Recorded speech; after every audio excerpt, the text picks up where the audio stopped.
I grew up here in Northamptonshire. It was the place me and my family sought sanctuary after leaving Sudan when I was 8 years old. This used to be my home, and it's so beautiful to be back. Northamptonshire has so much to offer. But it wasn't easy. It was tough academically.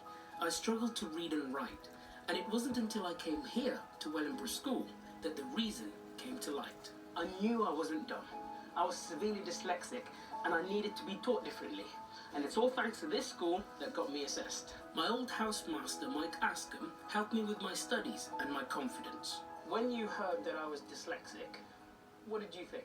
Because of your background and coming from overseas, that could have been one of the reasons. Yeah. But then to have dyslexia brought into the equation, it was like a light bulb moment for us and presumably for you too. Yeah, it was amazing to be able to say, I didn't understand this, can you tell it to me in a different way? And it's just, you gave me guidance when I needed it the most. I'm forever thankful, sir, honestly, for everything that you've done. Good. It was lovely. Great to see you.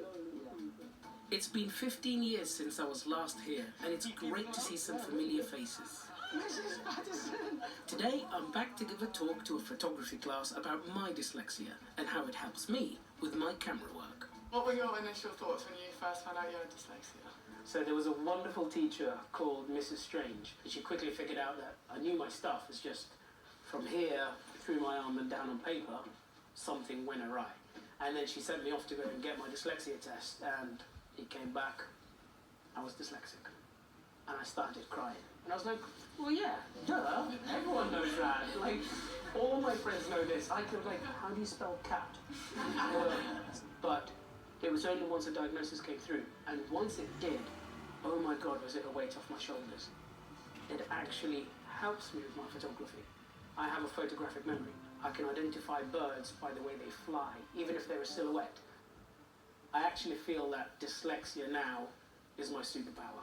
I hope I've managed to pass on to these students how teachers can help to inspire them. Now I want to visit the teacher who inspired me. I'm on my way to see Mrs. Strange, the lady that changed everything for me when it came to my dyslexia diagnosis. And I know I'm going to be emotional.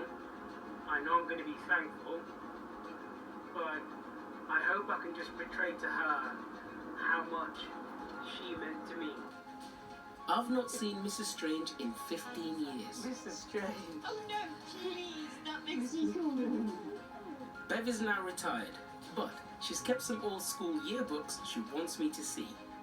There's the upright. That is just so perfect. There's the Look upright. at that.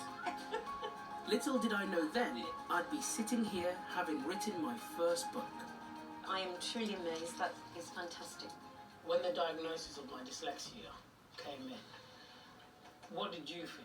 I knew before that, Hamza, that you had huge ability. Yeah. You were bright, sparky, articulate, engaging, inquisitive, cheeky.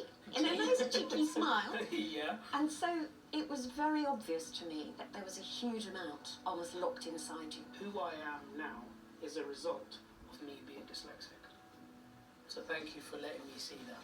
If we can bring something out in a young person and help them, not to see dyslexia as a problem, but to work with it, to face the struggles, to move on. And you are the epitome of that. You've done that. So you make me feel very emotional. Thank you. It's been wonderful to be back in my old stomping ground. I owe a huge amount to Bev for recognizing that my learning challenges weren't me being lazy.